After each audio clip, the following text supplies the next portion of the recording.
mayormente a personas mayores de 65 años también. ¿Qué más?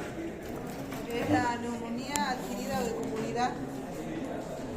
Entonces, algo importante, a ver, escuchen, por favor, silencio, pueden venirse más adelante. Algo importante que ustedes tienen que evaluar de un paciente con una infección es que lo tienen que clasificar ya. Y dentro de la clasificación, ustedes tienen que evaluar una de las clasificaciones de cualquier infección, si es de la comunidad o versus si es asociada a los servicios de salud. Porque mucho cambia el tratamiento empírico que vamos a iniciar a ese paciente. Y algo que usted va a ver frecuentemente, principalmente en los puestos de salud, son infecciones de la comunidad. Entonces, ya repasamos el tema de infección de piel parte blanca, infección urinaria. Entonces, la gran mayoría de los pacientes que van a tener por infecciones van a ser de la comunidad. Por lo cual, ustedes van a observar microorganismos que no tienen mucha multiresistencia. Vamos a encontrar microorganismos en los que se observa principalmente gérmenes muy frecuentes en tal infección. En infección urinaria, ¿cuál es el germen más frecuente? Escherichia coli, ¿no? ¿Y en la neumonía? Ahí está en el artículo, ¿no? La pregunta de examen, ya saben. El germen más frecuente de la infección urinaria es Escherichia coli. ¿Y en la neumonía de la comunidad? Ya, yo coloco una pregunta trampa, digamos. ¿Cuál es el germen más frecuente de la neumonía asociada a los servicios de salud?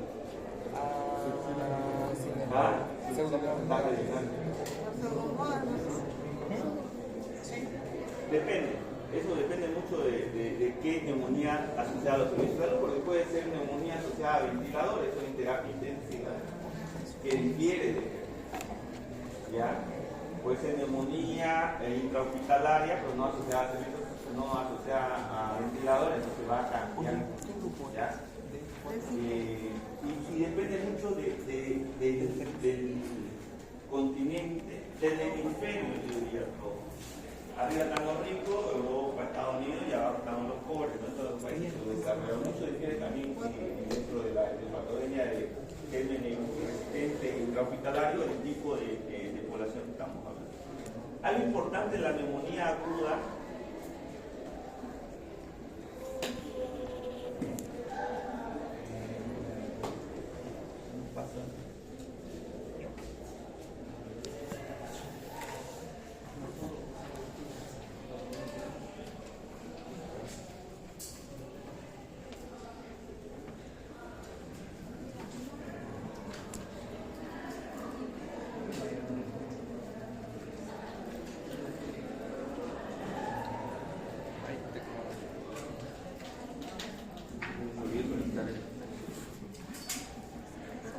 En los hospitales van a ser pacientes que van a llegar con neumonía con alta probabilidad de morir. ¿Ya?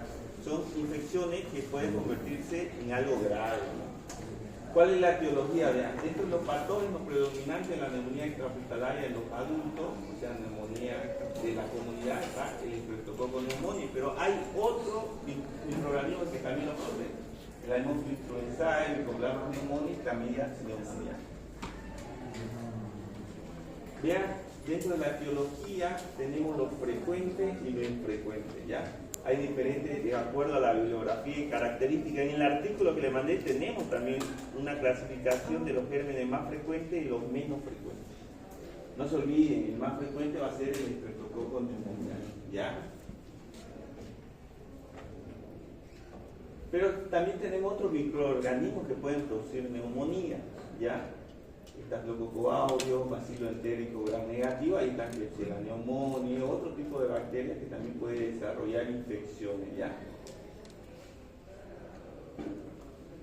Y dentro de los patógenos más frecuentes en pacientes hospitalizados, ahí vamos a hablar de Staphylococcus aureus, bacilo aerobio gram negativo, vamos a hablar de Pseudomonas aeruginosa, o también podemos hablar de microorganismos mixtos aerobio y anaerobio. Además, vean que difiere también en el grupo etario, ¿no? No es lo mismo una neumonía en niños y en adultos. Y también de la etiología, puede ser bacteriana, eso vamos a ver más adelante, dentro de la clasificación etiológica, pues podemos tener una neumonía viral, una neumonía por hongo. Entonces vean que dentro de los niños la principal etiología de neumonía es viral, ¿no? Dentro de eso, el grupo neonatal o menores de un mes, que vamos a tener el virus respiratorio sincicial entre los primeros agentes o en las primeras etiologías, ¿no? Para influenza, rinovirus, bocavirus y los metaneumovirus humanos, ¿no? Tenemos microorganismos etiológicos de la neumonía aguda por hongo. Vean que también el hongo produce neumonía. Tenemos Citoplasma capsulatum, Coccidioides ignitis, Cryptococcus y Aspergillus, que son los más frecuentes dentro de la etiología fúngica que van a producir neumonía, ¿ya? Tenemos otro tipo de bacterias que pueden causar una neumonía, tanto de bacterias atípicas y hasta parásitos, ¿no? Ustedes conocen el ciclo del Loeffler, ¿no? Sí. ¿Cuál es? Es el parásito que entra, viaja todo el tracto, después sube, va hacia ¿Quién es auxiliar del parásito? a los ¿Usted? alveolos, ¿no? ¿No? No, solo pasa. ¿Y qué parásito hace ese ciclo? Ascaris, ¿qué más? Ya tarea para la casa, ya va, todos los parásitos que hacen el ciclo, ya tarea para la casa.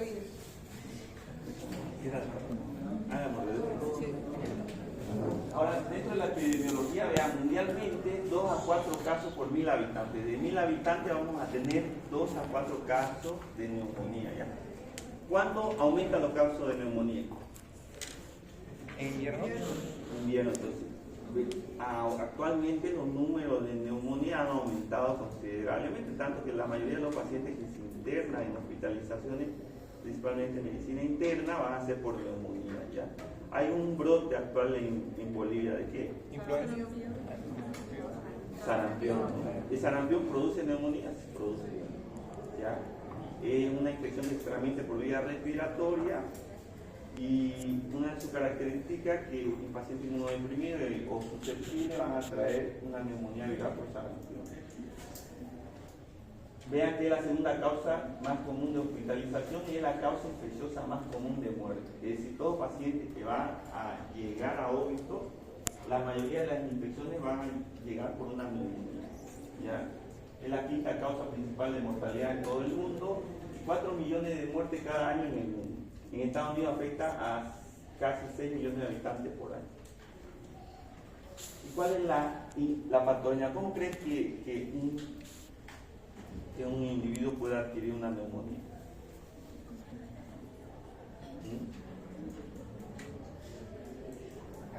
De estas 3 maneras puede ser: aerosoles inhalados, vía hematogénica o secreción orofaringeal aspirada, ¿ya? La más frecuente es por y secreción orofaringeal aspirada, ¿ya? O sea, ¿por qué crees que el Streptococcus pneumoniae es el germen más frecuente? Porque es floral. Porque es el germen que coloniza la vía aérea superior más frecuente. Entonces, ¿qué pasa con la neumonía? Tenemos un paciente susceptible, niño, anciano, inmunodeprimido, con alguna alteración estructural a nivel pulmonar, es colonizado por este germen, el Streptococcus pneumoniae, y por vía de microaspiraciones va a adquirir, va a aspirar esa bacteria y probablemente va a producir una neumonía, ¿ya? Pero va a tener factores de riesgo. Cuando rompe la cadena de susceptibilidad, es decir, el paciente, dentro de nosotros tenemos varios tipos de defensas para evitar infecciones, y si está alterada una de ellas, probablemente vamos a tener una infección. Pero también puede ser por aerosoles inhalados. En este caso, cualquier infección virales, bacteriana por hongo, van a ser por inhalación de algunos aerosoles, ¿no? Por vía hematogénica, o sea, de otro foco, puede producir una neumonía. Es decir, yo tengo una infección de piel parte blanda por Staphylococcus aureus. Llega a pasar a corriente sanguínea, ese Staphylococcus aureus llega al pulmón y produce una neumonía, ¿ya? Es muy infrecuente una neumonía así, por Staphylococcus aureus, que es la primaria, ¿no? Siempre tenemos que buscar otro foco, ¿ya? Recientemente tuve un paciente que llegó con una celulitis facial y que hizo neumonía por Staphylococcus aureus, hizo una meningocefalitis por Staphylococcus aureus, ¿no? Ahora está en muerte cerebral. Vean que la colonización de la orofaringe por este Streptococcus pneumoniae frecuente en adultos, y esta colonización necesita varios factores para llegar a una neumonía que va a favorecer a esta aspiración. ¿Cuáles son los factores? Principalmente enfermedad vascular cerebral, paciente que tiene algún tipo de enfermedad cerebral, tabaquismo, alcoholismo, demencia, epilepsia, edad avanzada, inmunosupresión, aumenta el riesgo de estas aspiraciones, por lo cual aumenta el riesgo de neumonía. Y algo importante, esto es pregunta de examen, siempre, mira, en Brasil, en Argentina, en Bolivia, siempre hay este tipo de estadio de neumonía. Entonces siempre va a encontrar una neumonía, va a llegar por varias fases, una fase congestiva, una hepatización que se divide en hepatización roja, hepatización gris y una resolución, ¿no? Y esto va cambiando de acuerdo a la imagen que vamos a observar tanto en la tomografía como en la radiografía, pero eso es pregunta de examen. ¿Cuáles son los estadios de la neumonía? Congestiva, hepatización roja, gris y la parte resolutiva, que es parte del proceso de una neumonía, en este caso una neumonía lobar.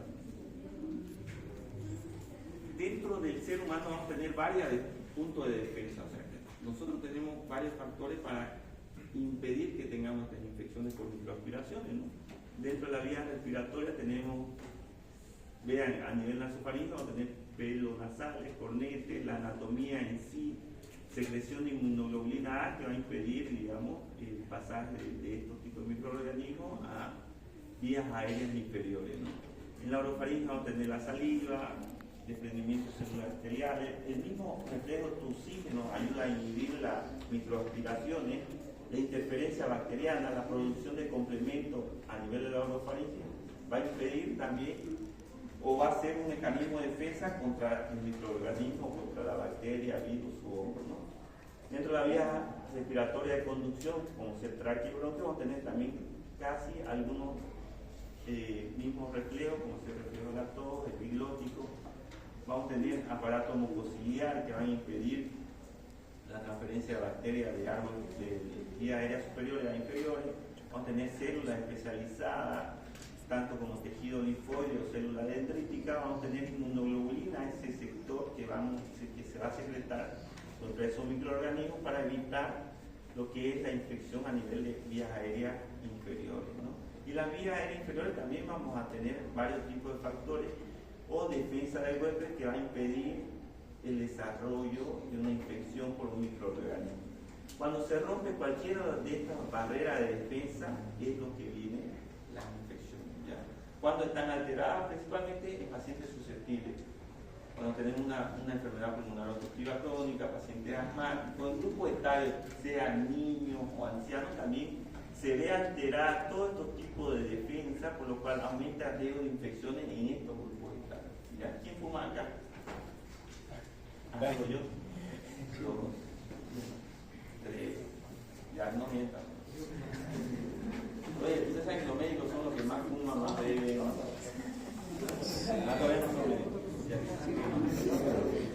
ya dejen de fumar porque ustedes van a alterar todo esto de acá, porque dentro de cuando uno quiere va a producir un estado inflamatorio que va a inhibir todo este tipo de defensa, por lo cual aumenta el riesgo de infección. Clasificación en forma clínica. Hay muchas clasificaciones en neumonía. Hay neumonía adquirida a la comunidad, neumonía nosocomial, neumonía asociada a la atención médica. Podemos clasificarla en neumonía típica o atípica, ¿ya? Típica es que es lo más común, que el paciente viene con una clínica muy común. Ustedes lo ven, el paciente llega a la emergencia y dice, esto es neumonía. Pero hay presentaciones atípicas. El paciente no tiene tos, llega con fiebre, pérdida de peso, pero con un tiempo de evolución más prolongado, entonces, pero es una neumonía atípica producida por gérmenes atípicos, ¿ya? Y difiere mucho en el tipo de tratamiento instaurado, inclusive en la lógica del diagnóstico. Hay pacientes que llegan con fiebre y la oculta normal, ya cuando solicitamos la radiografía, se ve un poco neumónico, ¿no? Entonces, generalmente son producidos por gérmenes atípicos, entonces, y con clínica atípica, ¿no? También se clasifica según su etiología, puede ser bacteriana, virales, fúngica y puede ser neumonía química, principalmente por broncoaspiración, ¿no? Pero hay otro tipo de neumonía, digamos, pacientes que ingieren algún otro químico que puede producir neumonía química, pero principalmente la broncoaspiración. La neumonía típica se caracteriza por una aparición repentina, así aparecen rápidamente los síntomas y van a causar cambio a nivel imagenológico. Ahí van a tener malestar, fiebre, tos productiva, al examen físico van a apuntar crepitación y otro tipo de alteración a nivel respiratorio, taquipnea, disnea, taquicardia, dolor torácico. Es típico la neumonía con estos tipos de signos y sintomatología. Pero también vamos a tener neumonía atípica, ¿no? Generalmente tiene un curso indolente, esto quiere decir que el curso de la neumonía atípica es lento, ya es prolongado. Pacientes con 20 días de evolución, ya con fiebre intermitente, tiene una tos seca no productiva, aumenta la disnea, ocultación a menudo, ustedes lo apuntan casi normal, y tiene pocos síntomas, por lo cual lo clasificarían como una neumonía atípica. Entonces, esto tiene que diferenciar entre una neumonía típica y atípica, ¿ya? ¿Y cómo hacemos el diagnóstico? El diagnóstico principal es clínico, ¿ya? ¿Por qué? Porque ustedes cuando llega el paciente con una buena anamnesis y con un buen examen clínico, su hipótesis debe ser certera. ¿Por qué? Porque a base de su diagnóstico clínico usted va a solicitar los otros exámenes complementarios que van a confirmar su diagnóstico. Es decir, si el paciente llega con un cuadro febril, pero hay una mala anamnesis, usted va a solicitar un urocultivo, ¿no? Entonces tienen que tener una buena anamnesis, un buen examen físico para completarlo con otro tipo de examen.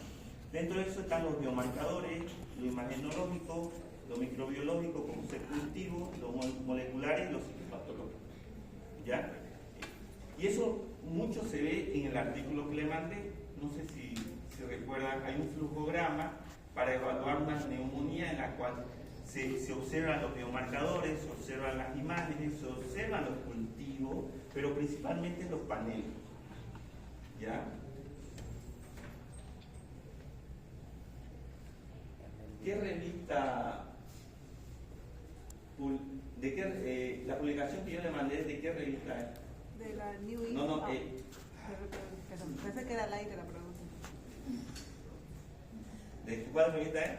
New England, Massachusetts. Ya, ustedes cuando lean un artículo, es más, digamos, cuando yo le doy una tarea, voy a buscar un artículo, ustedes tienen que revisar que tenga una revista de alto impacto. ¿Ya? La revista de New England es de alto impacto, digamos. Yo para publicar ahí tengo que pagar. Es así, digamos, el que publica paga. No es que gratuitamente yo presente un caso. Tengo que suscribirme. ¿Ya?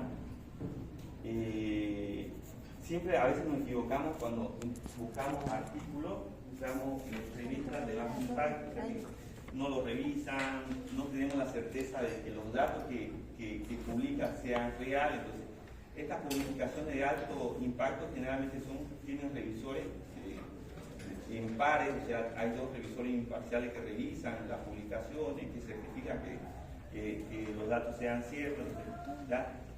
Las publicaciones o las revistas que ustedes lean de aquí en adelante tienen que averiguar que sea de alto impacto. ¿Ya? Eso significa que los datos que le están dando en esa publicación son revisados por especialistas, por científicos, por médicos, digamos, que tienen la experiencia y certifican que los datos son creíbles. Imagenológico, ¿qué van a solicitar? Ustedes están en provincia, van a solicitar una radiografía. En la radiografía siempre van a ver un síndrome de condensación pulmonar. En este caso, ¿qué van a observar? Un cambio, ¿no? Alteración del parénquima izquierdo, van a observar una condensación, ¿no? Ahí van a sospechar una neumonía, ¿no? Pero también pueden solicitar una tomografía, pero esto en hospitales de mayor complejidad y con casos más complejos, ¿no? Tanto podemos observar una neumonía, vean, incipiente inicial o una bronconeumonía en un paciente más grave. Además de la radiografía y la tomografía, la nueva tendencia es la ecografía. ya en terapia intensiva, cuando llega un paciente grave, intubado. Entonces rápidamente van a la ecografía, hacen un blue, se llama un protocolo blue, van al pulmón y observan si hay derrame pleural, si hay condensación, solo con la ecografía. ¿He visto que varios han hecho curso de ecografía o me equivoco? Creo que la Gabriel financia un curso de ecografía. ¿Ah? No, hagan el curso, porque vean, la nueva tendencia ahora de los médicos es el uso de ecografía en emergencia, terapia y hospitalización. Además, tenemos diagnóstico, y esto es bueno, y mucho se recalca en el artículo, que en el programa de diagnóstico está el panel molecular. ¿Por qué? Porque identifica rápidamente al germen y podemos identificar el germen, y además de eso podemos instaurar rápidamente el tratamiento. Además de identificar el germen, pueden identificar un gen de resistencia, es decir, identifico la bacteria y identifico si esa bacteria tiene una resistencia a tal antibiótico. Hay diferentes tipos de paneles sindrómicos asociados a infecciones. Vean, tenemos panel panel sepsis, panel meningitis o meningoencefalitis, paneles osteoarticulares, gastrointestinales, y tenemos los paneles respiratorios y de neumonía. Eso nos ayuda mucho porque tenemos una buena muestra, identificamos rápidamente, entre 2 a 6 horas con solo la muestra, el agente etiológico. ¿Cuánto tarda un cultivo? 3 días. ¿Ah? 48 a 72 horas, ¿no? Y esto tarda 2 horas. Vean cuánto tiempo corta, ¿no? Claro que no da la pauta de sensibilidad o antibiograma, como con datos importantes como ser la concentración inhibitoria mínima, pero sí nos da muchos datos sobre el agente etiológico y algunos genes de resistencia. Vean que este panel respiratorio identifica todos los tipos de virus y bacterias atípicas, ¿no? La obtención a base de un hisopado nasal, la toma de muestra directo del hisopado, y en menos de 2 horas tenemos la identificación de una neumonía, ya sea viral o por una bacteria atípica, ¿no? Tenemos el panel de neumonía, que la muestra debería ser mediante una muestra de esputo, un lavado broncoalveolar o un microbar, en la cual podemos identificar diferentes tipos de bacterias típicas, bacterias atípicas, virus y algunos genes de resistencia, lo que yo le hablaba de hoy. Estos paneles de neumonía están asociados mucho a infección intrahospitalaria. ¿Por qué? Porque detectan bacterias multiresistentes y genes de resistencia. Entonces, este tipo de neumonía principalmente está asociado a infección intrahospitalaria. Pregunta de examen, esta es pregunta de examen, ¿ya? Siempre en una neumonía ustedes deben hacer una escala de severidad, de gravedad. ¿Por qué? Porque ese paciente lo van a internar, en la internación lo van a mandar a hospitalización o lo van a mandar a terapia. Ahí tienen que hacer el CURP 65, ¿ya? Mediante diferentes tipos de datos que son muy prácticos, ustedes pueden clasificar a ese paciente con neumonía y dar su interpretación y dónde lo van a manejar y su mortalidad. Vean que un score de 0 a 1, la mortalidad es 0,7 a 3% y el manejo puede ser ambulatorial. Pero con un CURP de 2 a 3, la mortalidad va a ser del 13 al 17% y el manejo va a ser en hospitalización o lo van a internar a ese paciente. Pero cuando tenemos un CURP 65 de 4 a 5, la mortalidad es entre 42 a 57% y el paciente debe ir a unidad de terapia intensiva.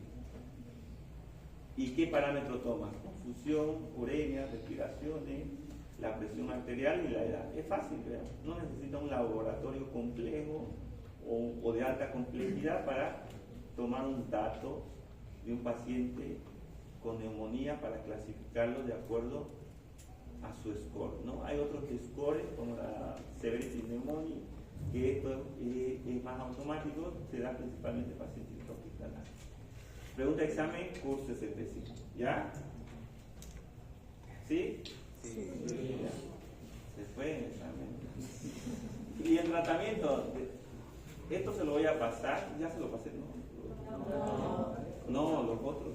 Sí. Sí. Ya. Este se lo voy a pasar. Apurémonos que juega Palmeiras, y en solo los hombres reír. Las mujeres no saben que hay un mundial de clubes, están en su mundo. Ana Bel. Eso sí, ya vean. Dentro de las complicaciones vamos a tener derrames pleurales. Una de las principales complicaciones de la neumonía es el derrame pleural, ¿ya? Entonces es el más frecuente, pregunta de examen. Pero pueden haber otro tipo de complicaciones: edema pleural, absceso pulmonar, un síndrome de estrés respiratorio del adulto, insuficiencia respiratoria, sepsis y muerte. Entonces van así, ¿no? Descendentes, ¿no? Hasta 2 metros bajo la tierra. ¿Cuáles son las medidas de prevención? Hay múltiples medidas de prevención higiénica. Una de las principales medidas de prevención que cuando apareció el COVID-19 es la etiqueta de salud respiratoria. Es decir, si usted está con una infección respiratoria, tiene que venir con... Ella está con una infección respiratoria. Con barbijo. Además, si usted estornuda, tienen que protegerse para evitar aerosolizar el germen probable, ¿no? Evitar ir en lugares aglomerados, ¿no? Entonces son varias etiquetas sociales y para prevención de diseminación de infecciones respiratorias. Pero otro tipo de prevención es vacunación, ¿ya? Aquí tiene del movimiento antivacuna. ¿Nadie? Ya lamentablemente tenemos esa persona, ¿cómo podemos llamarlo? Antivacuna. No, claro, ¿cómo podemos llamarlo de manera despectiva? Arcaica, retrógrada. ¿Ya? Entonces, lamentablemente tenemos esas personas que piensan que la vacuna hace daño y además de los antibióticos, algo que ayudó mucho en el progreso de la humanidad y evitar grandes enfermedades es la vacunación. ¿Ya? La vacuna ha ayudado mucho a la humanidad de manera positiva para prevenir grandes brotes de enfermedades, ¿no? Una de esas es sarampión. ¿Por qué creen que hay muchos pacientes con sarampión? Porque no se vacunaron. La cobertura de vacuna para sarampión en Bolivia es menos del 50% en niños de 1 a 5 años. O sea, 50% de los niños de 1 a 5 años no fueron vacunados. ¿Ya? No cubre el país. Lo cubre el país, es gratuito. ¿Ya? Y además de sarampión no se han vacunado de otro tipo de prevenciones, ¿no? Fiebre amarilla, de tétano. Entonces son personas que aumentan el riesgo de propagación de este tipo de microorganismos, ¿ya? Y así estaba a punto de erradicar el sarampión, pero lamentablemente hay ese movimiento antivacuna que ha aumentado y no nos ayuda, ¿no? Tampoco en nuestra educación y nuestra idiosincrasia como pueblo. Vean, dentro de la prevención de las neumonías tenemos vacunación antineumocócica, tenemos vacunas para los neumococos. ¿Cuál es el principal germen que produce neumonía? Una bacteria, ¿vale? Streptococo neumonía. Y hay vacunas para eso. Hay el neumo 13, que es Prevenar 13, hay el neumo 23, que se llama neumo 23. Pero ¿por qué? Porque tiene la característica que el Prevenar 13 tiene 13 cepas de estas bacterias, ¿no? Y el neumo 23, adivinen cuántas cepas tiene. No, 24. No, mentira, 23. Pero porque el neumococo tiene varios tipos de cepas y dentro de esas cepas, las más virulentas lo clasifican y lo vuelven vacunas, ¿no? Entonces, la medida de prevención para evitar neumonía, principalmente el grupo de riesgo, hacer vacunas antineumocócicas, ¿no? Pero además de eso tenemos vacunas para la influenza y COVID-19. ¿Por qué? Porque evitamos neumonías virales, pero también evitamos sobreinfecciones. Es decir, un paciente que se enferma con influenza tiene alta chance de hacer neumonía por sobreinfección bacteriana. También en COVID-19, el paciente que tiene un cuadro grave de COVID-19 puede tener el doble riesgo de adquirir una infección o una sobreinfección por una bacteria, ¿no? Y para los que fuman, para los pocos que fumamos, dejemos de fumar. Vamos con el caso clínico. Paciente masculino, 66 años, natural de Santa Cruz, casado, 3 hijos, boliviano. Antecedente de ¿qué? Ya, y hipertensión arterial sistólica, ¿no? Él toma enalapril, tiene una enfermedad pulmonar obstructiva crónica, llega a emergencia con una historia de 2 días de fiebre. Veamos, primera señal es fiebre, pero también refiere disnea. ¿Disnea qué sería? Falta de aire. tos productiva con esputos purulentos verdes. Había notado aumento de línea 3 días antes del inicio de la fiebre y describe un episodio de exacerbación aguda de su EPOC, que ocurrió 6 meses antes. En la exploración física destaca la dificultad respiratoria leve, confusión y con desorientación en el tiempo. ¿Cuánto es el curso? ¿Qué falta ahí para el curso 65? Laboratorio. No le das La data aquí. Falta el laboratorio. Vamos a ver más adelante. En el examen físico, 38, vean, llegan con un cuadro febril, 100 de latido, taquicárdico, su presión arterial normal, pero vean la frecuencia respiratoria, 24. ¿Cuánto es normal? La frecuencia. Depende de la literatura, pero es por ahí. Saturación 92. ¿Cuánto es la saturación normal? Por encima de 94. Bien. Mientras respira el aire ambiente. A la ocultación de los pulmones revela roncos gruesos sobre el campo medio pulmonar derecho. ¿Cuál es su hipótesis de diagnóstico?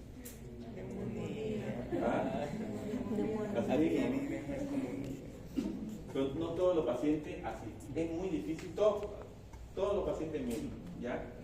Pero es muy difícil. Ellos a veces piensan que datos así ellos a veces no dan todos los datos. Y ustedes lo van a ver mucho en su clase de semiología, cuando hacen la anamnesia del paciente. Ellos a veces son muy conservadores, no quieren dar mucho datos. Ustedes tienen que ir detrás y hay varios tipos de ayuda o de, ¿cómo podría decir?, de consejos que se pueden hacer para que el paciente requiera toda la sintomatología que tiene. Vean, dentro de este caso clínico se hizo una radiografía. ¿Qué se observa acá? Vean, en el campo pulmonar derecho se ve un síndrome de condensación pulmonar, ¿no? Ahora, siempre que pidan una radiografía, siempre van a pedir una posterior anterior y una lateral. Siempre, ¿ya? ¿Por qué? Porque a veces la silueta cardíaca no nos va a ayudar para ver una neumonía posterior, ¿no? Entonces la imagen que genera la silueta cardíaca a veces va a ocultar una neumonía posterior. Por eso se pide lateral, ¿ya? Aquí en la... ¿Pasa en clase de imagenología, no? No. Ya, vean, dentro de esto, ¿qué observamos? Una condensación en el lóbulo superior, el campo pulmonar derecho, pero hay un signo de la columna, ¿ya? Entonces, esto es normal, ¿ya? Se ve la columna, ¿no? Cuando ustedes observen dentro de la columna una imagen típica así, blanquecina, significa que es una condensación en pulmón, ¿ya? O sea, cuando no observen esto, observen poco visible la columna, porque aquí se observa clarito, mira la columna. ¿Sí o no? Cada vértebra te lo puedo contar, digamos. A veces cuando ustedes ven una imagen que se ve poco una vértebra, entonces es un signo positivo para una neumonía posterior que no se ve en este tipo de proyección. Y vean, dentro del laboratorio, tiene 14.000 leucocitos, plaquetas normales, tiene un sodio de 0,36, un nitrógeno veíco 19, lo normal es 6,8, la creatinina, vean, 1,1, la procalcitonina 5,4, el valor normal es hasta 0,05 y un panel respiratorio en análisis.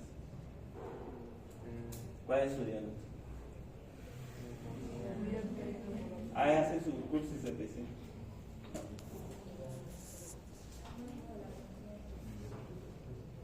¿Ah? Ustedes saben que hay aplicativo en el celular, ¿no?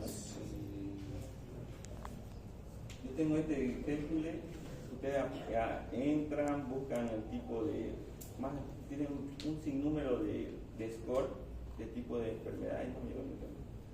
Pero dentro de eso escojo, digamos, el curso 65, entro, introduzco los datos y me salen todos este tipo de aplicativos, ¿ya? Entonces la tecnología nos ayuda mucho para simplificar y obtener datos importantes y rápido. En la historia clínica yo puedo colocar, tiene un curso de 4, digamos, con alta mortalidad, por lo cual al paciente lo refiero a terapia intensiva, ¿no? Entonces, dentro de la hipótesis diagnóstica está neumonía gastroenteritis, ¿ya? Vean qué examen se solicitó. Un imagenológico, uno laboratorial, un biomarcador, se mandó cultivo y un panel que estaba en análisis. ¿Ya? Y vamos a iniciar tratamiento, ¿no? Y leyeron el flujograma, ¿no? Del artículo, ¿sí o no? Dígame, ¿no? Aquí es sincero. ¿No leíste el artículo? ¿Por qué no leíste? ¿De qué? ¿De cirugía? ¿Cuándo tenías? Tenía mes legal igual. ¿Cuál es tu nombre? Luis, Luis. ¿verdad? Aquí es sincero, ¿no? ¿Quién no leyó? Yo. ¿Leyeron o no leyeron? No.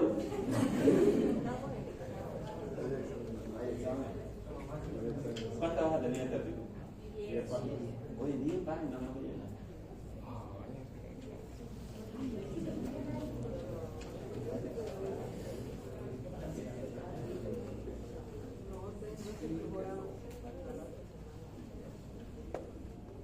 Gracias.